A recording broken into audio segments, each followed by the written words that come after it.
మంగళసూత్రంలో ముత్యం పగడం ధరించడం వెనక సాంప్రదాయ రహస్యం ఏంటో ఇప్పుడు తెలుసుకుందాం. ఆడవారు మంగళసూత్రాలలో ముత్యం పగడాల్ని ధరిస్తారు.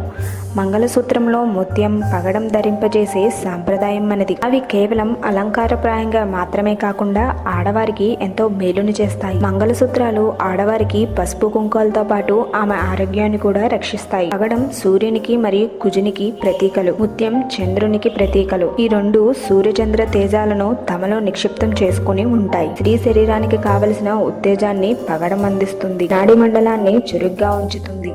ముత్యం అతివేడిని తగ్గిస్తుంది. ప్రశాంతతను మరియు సహనాన్ని ప్రసాదిస్తుంది. ముత్యం చంద్రగ్రహణానికి ప్రతీక.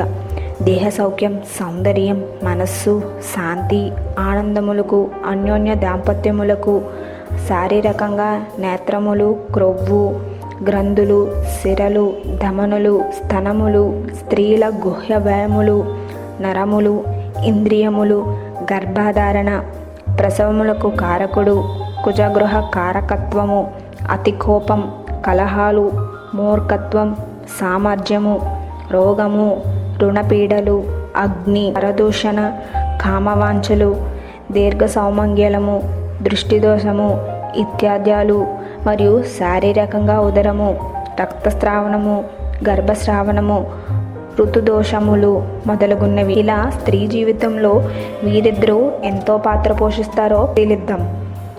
ఖగోళంలో ముఖ్యమైన నక్షత్రాలు 27. ఆ 27 నక్షత్రాలలో చంద్రుడు 27 రోజులు సంచారగా ఉంచి 28వ రోజున కుజునితో కలిసే రోజే స్త్రీకి ఋతు సమయం అని అర్థం. ఆరోగ్యమైన స్త్రీకి 28వ రోజులకి ఋతు దర్శనం అవ్వాలి. భారతీయ సాంప్రదాయ స్త్రీలకి మంగళసూత్రములో ముత్యం మించిన విలువైనది లేదనే చెప్పాలి. దానికి తోడు జాతి పగడం ధరించడం మన మహర్షులు చెప్పటంలో విశేష గూఢార్థమున్నది. అదేమిటంటే ముత్యం పగడం ధరించిన పాతతరం స్త్రీలలో ఆపరేషన్ అనేది అప్పట్లో చాలా అరుదైన విషయం. కానీ నేటి తరం స్త్రీలలో కానుపు ఆపరేషన్ లేనిది జరగటం సర్వసాధారణమైపోతుంది.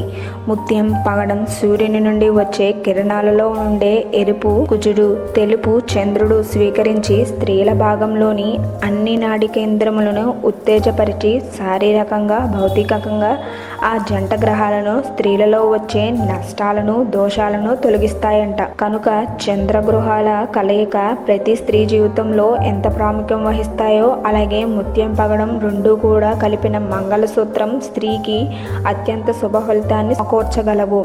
మరొక విషయం ఏమిటంటే శుక్రుడు వివాహకారకుడు మాత్రమే కానీ సంసారిక జీవితాన్ని నడిపేవాడు కాదు. అందుకే తొలుత కుజదోషం ఉన్నదా లేదా అని చూస్తారు.